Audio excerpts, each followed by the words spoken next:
Hi everyone, I'm Maggie, and for my midterm project I chose to focus on David Bowie.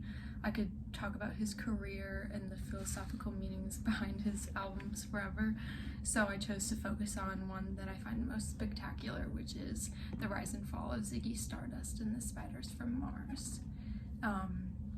I'll look at this through the eyes of Longinus, who in On the Sublime describes the sublime as something that consists in a consummate excellence and distinction of language, and that this alone gave to the greatest poets and prose writers their preeminence and clothed them with immortal fame. For the effect of genius is not to persuade the audience, but to transport them out of themselves. Invariably what inspires wonder, with its power of amazing us, always prevails over what is merely convincing and pleasing. In my opinion, music is a form of poetry, and I think Longinus would agree with this as well. Here I find that this album is almost what Longinus says clothed him with immortal fame.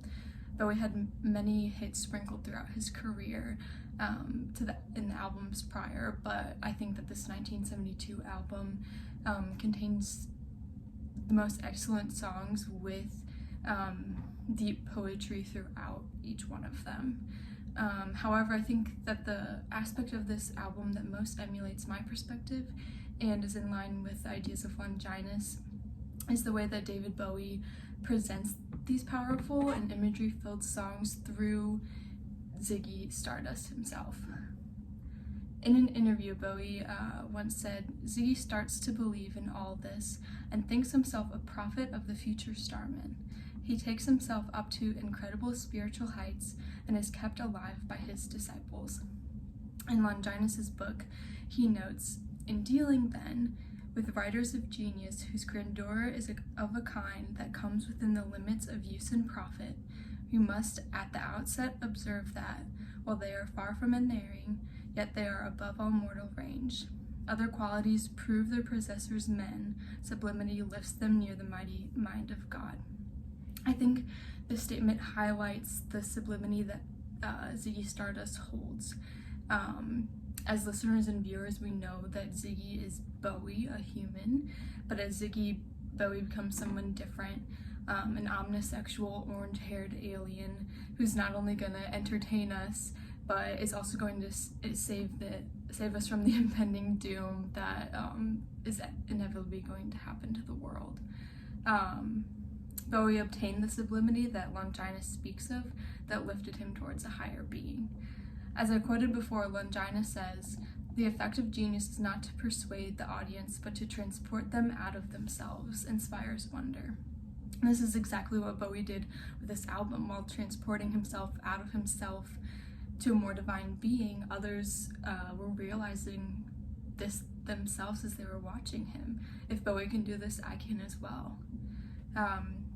The album takes us through the life and death of Ziggy, ending the album with rock and roll suicide.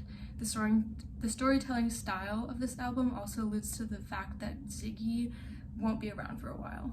With this song, Bowie retires from his role as Ziggy Stardust and also finalizes the concept of Ziggy as a character, leaving his rise and fall frozen in place.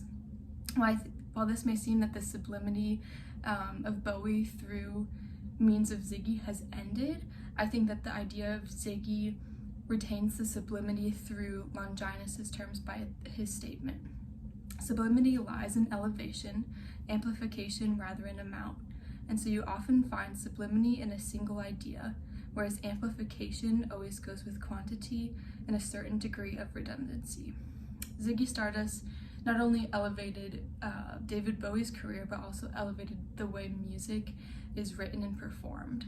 And I think that if David Bowie had continued with this alter ego of Ziggy, or had created another alter ego, the saturation of Ziggy would kill the sublimity that David Bowie holds.